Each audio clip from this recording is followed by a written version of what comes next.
आजाद भारत के इतिहास में कांग्रेस ने अपनी सत्ता बचाए रखने के लिए देश को बांटने में कोई कोर कसर नहीं छोड़ी। कभी भाषा के नाम पर, कभी क्षेत्र के आधार पर, कभी धर्म के नाम पर और आजकल जाति के नाम पर। लेकिन देश में जातिवाद का जहर घोल रही कांग्रेस को मोदी जी ने कड़े शब्दों में संदेश दे दिया कि इस देश में सिर्फ 4 जातियां हैं और वो हैं गरीब, युवा, अन्नदाता और नारी शक्ति यानी ज्ञान, जिनकी प्रगति में ही राष्ट्र की उन्नति है। मोदी सरकार के प्रयासों ने इन 4 जातियों को ही विकसित भारत के 4 मजबूत स्तंभ बना दिए हैं। जी यानी गरीब, जिसके जीवन को बदलने के लिए मोदी सरकार ने कई जन कल्याणकारी योजनाएं शुरू की, जिनमें शामिल है भरपेट भोजन के लिए गरीब कल्याण अन्न योजना,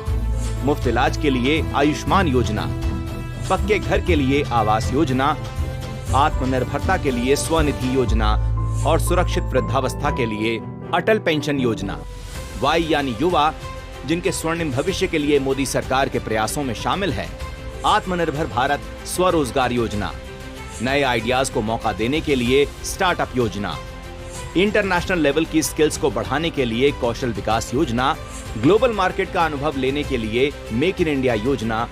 और युवाओं की खेल प्रतिभा को निखारने के लिए खेलो इंडिया योजना देश की युवा शक्ति को अपार अवसर प्रदान कर रही हैं। ए यानी अन्नदाता, किसानों की खुशहाली के लिए पीएम किसान सम्मान निधि से सालाना 6,000 रुपए, फसल की सुरक्षा के लिए फसल बीमा योजना, अन्नदाता के सुरक्षित बुढ़ापे के लिए किसान पेंशन मानधन योजना,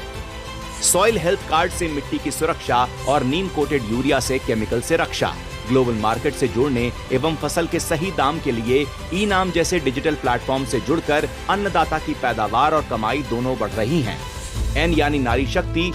जिसके बढ़ते प्रतिनिधित्व का माध्यम बना नारी शक्ति बंधन अधिनियम, आर्थिक आत्मनिर्भरता के लिए लखपति दीदी योजना, कौशल बढ़ाने के लिए नमो ड्रोन दीदी योजना, सम्मान सुरक्षित करने के लिए इज्जत घर,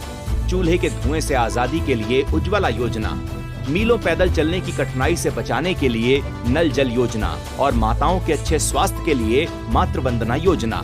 विकसित भारत के लिए मोदी जी के ज्ञान के मंत्र से गरीब, युवा, अन्नदाता और नारी शक्ति न सिर्फ आत्मनिर्भर हो रहे हैं, बल्कि भारत को विकसित राष्ट्र बनाने की यात्रा में अपना योगदान भी दे रहे हैं।